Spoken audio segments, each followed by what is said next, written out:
Everywhere you go, in the city or the country, rock beds are beneath you for thousands of feet. Deep in the beds, heat and pressure turn decaying plants and animals into oil and gas. The oil and gas migrate through porous rocks until they're trapped by impermeable rock barriers. Geologists look for the traps. Exploration companies drill wells into them, searching for oil and gas. Before drilling can begin, division engineers must approve the drilling plans. The plans include the protection of surface and underground environments. During drilling, heavy drilling mud is circulated into the well to control underground pressures.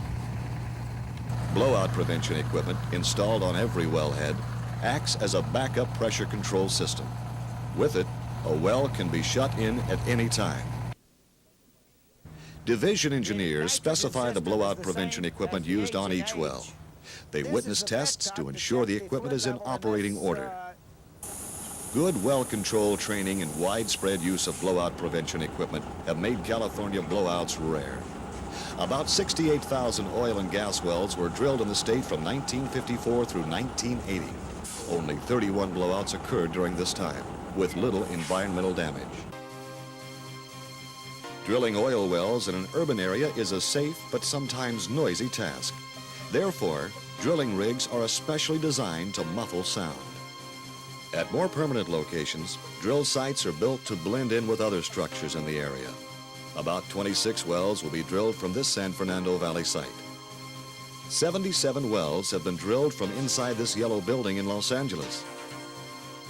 Derricks on this landscape drilling island in Long Beach Harbor have been mistaken for apartment buildings.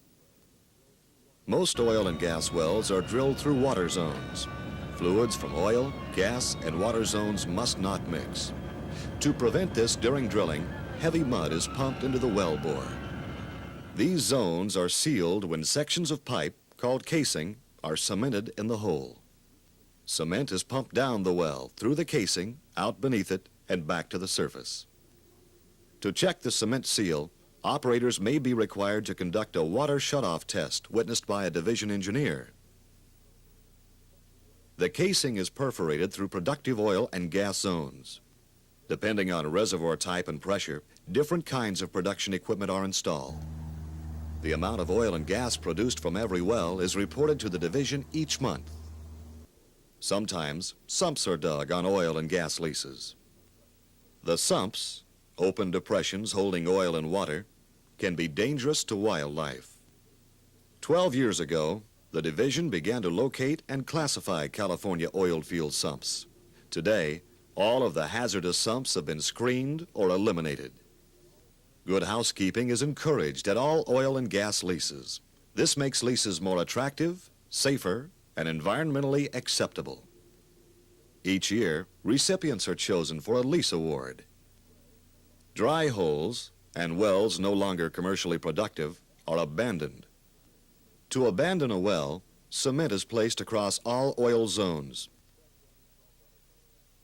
freshwater, saltwater contact zones, and at the surface. The rest of the well is filled with heavy drilling mud.